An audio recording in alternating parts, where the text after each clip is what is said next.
Mga kabatanunan, milakaw, misakay og tartanilya,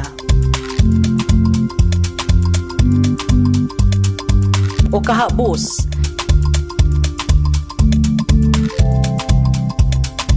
samtang gisubay ang istorya sa kultura ug kabilin sa Cebu.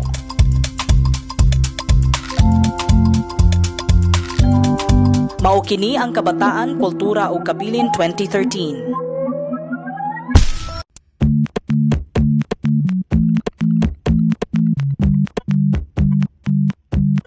Mainit man o uwan, mga estudyante sa University of San Carlos misalmot sa gipahigayong KKK sa Ramon Aboitiz Foundation Incorporated kon RAFI.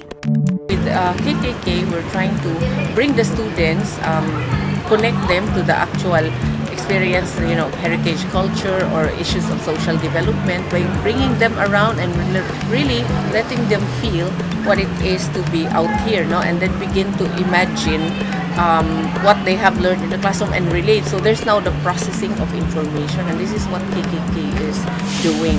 Ana-ana sa ikanapulo ni ining hugna, ang KKK gipahigayon sulod sa 4 ka Sabado sa bulan sa Oktubre.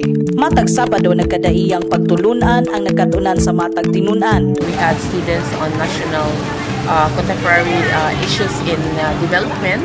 And then on September 14, the second Saturday, we were looking at Rizal, so history 17. Today we're looking at history 15, and next meeting we're looking into Philippine society and culture and cultural anthropology. So all of this, and we always have a concrete example or a concrete experience that we can link, because of the richness of Cebuanos, heritage and culture and sites and museum. Katambayayong sab sa maong kalihukan ang Philippine Navy, Tourist Police ug City Traffic Operations Management. Kini aron mas masiguro ang seguridad sa mga misalmot. Aduna say mga batanong tinunan nga volunteer tour guides. Lucky sad kaayo ang diri sa Cebu kay naay mga institutions ug organizations nga mukuan gyud og effort para i-develop ang mga ingani gani nga butang. Matud pa ni Dr. Jocelyn Hera, ang KKK karong tuiga dili lamang yanong suroy. Adunay mga gitamdang giya ang matag tinunan, kundiin matag lugar nga ilang adtuan, adunay mga pangutana nga angay nilang tubagon.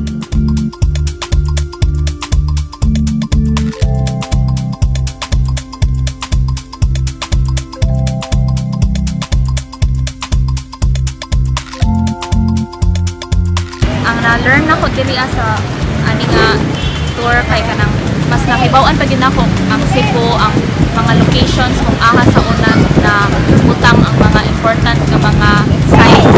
Mas nakibaw-an pa gyud nako kung aha gyud tugikan. Mas nice gyud to what history niya. Feel to mo ikaw sa buwan. Ang KKK usa ka programa sa RAFI ubos sa Culture and Heritage Unit nga may tumong nga mapaduol ang mga kabatanunan sa Cebuanong kultura ug kabilin. So we expect that this is now ripe for expansion to other schools. In fact, there are other schools who have been asking if they can enjoy this, but we said that unless we really find a way in which we can tweak and make the experience better, more wholesome, but now I think we can.